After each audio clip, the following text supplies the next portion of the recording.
नमस्कार दोस्तों, आज के वीडियो में हम विटामिन डी किसे लेना चाहिए और कोविड-19 से बचाव के लिए इसका कितना डोज लेना चाहिए इसके बारे में बात करेंगे। आपका स्वागत है डॉक्टर प्रशांत मोरे हेल्थ टिप चैनल पर। अभी तक आपने चैनल को सब्सक्राइब नहीं किया है तो चैनल को सब्सक्राइब कीजिए और वीडियो को लाइक कीजिए। आखिर तक मेरे साथ बने रहिए ताकि आपको पूरी जानकारी मिल सके। दोस्तों, ये देखा गया है कि जिन लोगों में विटामिन डी की कमी रहती है उन लोगों में कोविड-19 से कॉम्प्लिकेशन ज़्यादा होते हैं। जो लोग आईसीयू में एडमिट है कोविड-19 की वजह से और उनकी विटामिन डी की लेवल भी कम है तो ऐसे लोगों में कॉम्प्लिकेशन ज़्यादा होते हैं। जो साइटोकाइन स्टॉर्म रहता है इन लोगों में ज़्यादा देखने को मिलता है और मृत्यु दर भी ज़्यादा रहती है। इसकी वजह से दोस्तों अभी विटामिन डी सप्लीमेंट्स लेने का जो है रिकमेंडेशन किया जा रहा है। तो इसका डोज कितना होना चाहिए इसके बारे में आगे हम वीडियो में बात करते हैं।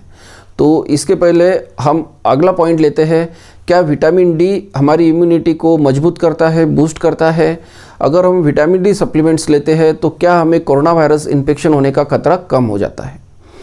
तो दोस्तों जो स्टडीज़ किए गए 25 स्टडीज़ किए गए विटामिन डी और अपर रेस्पिरेटरी ट्रैक्ट के इन्फेक्शन से इनका कोरिलेशन जानने के लिए। कोविड-19 ये भी अपर रेस्पिरेटरी ट्रैक्ट इन्फेक्शन है, मतलब हमारे श्वसन प्रणाली से रिलेटेड इन्फेक्शन है। तो इन जो 25 स्टडीज़ थी इनका डाटा कलेक्ट किया गया और इसका मेटा एनालिसिस किया गया।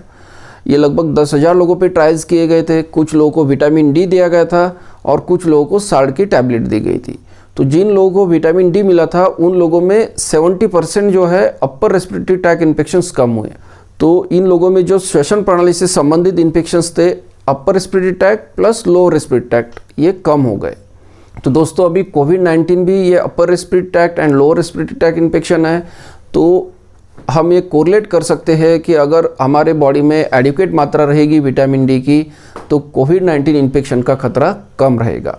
तो दोस्तों क्या ये विटामिन डी सप्लीमेंट्स जिन लोगों की विटामिन डी लेवल कम है उन लोगों ने लेना चाहिए या जिन लोगों की लेवल्स नॉर्मल है उन्होंने भी लेना चाहिए? तो दोस्तों हमारे इंडिया में लगभग 80 से 90% लोगों में विटामिन डी की डेफिशिएंसी। अभी लॉकडाउन की वजह से ज़्यादा लोग घरों में ही रहते हैं, धूप में ज़्यादा लोग नहीं निकलते हैं, तो इसकी वजह से ये विटामिन डी डेफिशिएंसी और बढ़ गई है। तो जिन लोगों में विटामिन डी की लेवल कम है उन लोगों ने तो विटामिन डी सप्लीमेंट्स लेना ही है। एक ब्लड टेस्ट करके हम पता कर सकते हैं कि हमारी ब्लड लेवल कितनी है विटामिन डी की, और अगर आपकी लेवल नॉर्मल भी है विटामिन डी की तो उन लोगों ने भी विटामिन डी सप्लीमेंट्स लिए तो उनकी इम्यूनिटी बूस्ट करने में फ़ायदा करते हैं। ये स्टडीज़ से प्रूव हुआ है।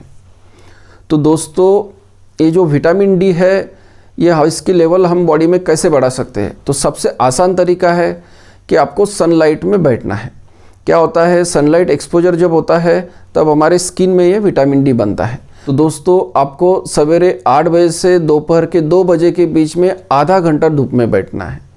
तो आप जब धूप में बैठते हैं तब आपकी बॉडी एक्सपोज होनी चाहिए, अपने शॉर्ट पैंट्स पहननी चाहिए, तभी ये विटामिन डी आपके स्किन में बन पाएगा।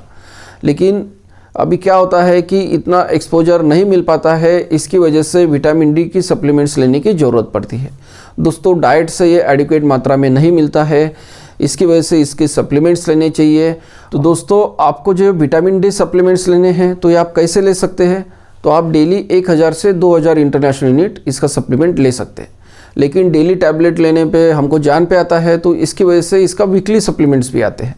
तो वीकली आप कितना ले सकते हैं? 60,000 इंटरनेशनल यूनिट, 60,000 इंटरनेशनल यूनिट इसका सैचेट मिलता है या कैप्सूल मिलती है।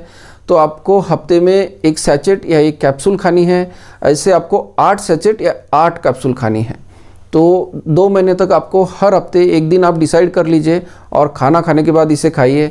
तो 2 महीने तक हर हफ्ते एक पर्टिकुलर दिन आपको ये खाने हैं। तो ये टोटल 8 सैचेट्स हो जाएंगे। इसके बाद आपको हर महीने 60,000 इंटरनेशनल यूनिट का सप्लीमेंटेशन लेना है, रेगुलर लेने हैं। इससे क्या फ़ायदा होगा? आपकी इम्यूनिटी मजबूत रहेगी, आपको जो अपर और लोअर रेस्पिरेटरी ट्रैक्ट इन्फेक्शन है, श्वसन प्रणाली से संबंधित जो भी इन्फेक्शंस है उससे बचाव होगा। इसके बाद अगर जैसे आपकी हड्डियाँ कमज़ोर है तो वो मजबूत होंगी। आपको बैकएक है, पैरों में दर्द होता है, गर्दन में दर्द होता है तो वो दर्द नहीं होगा।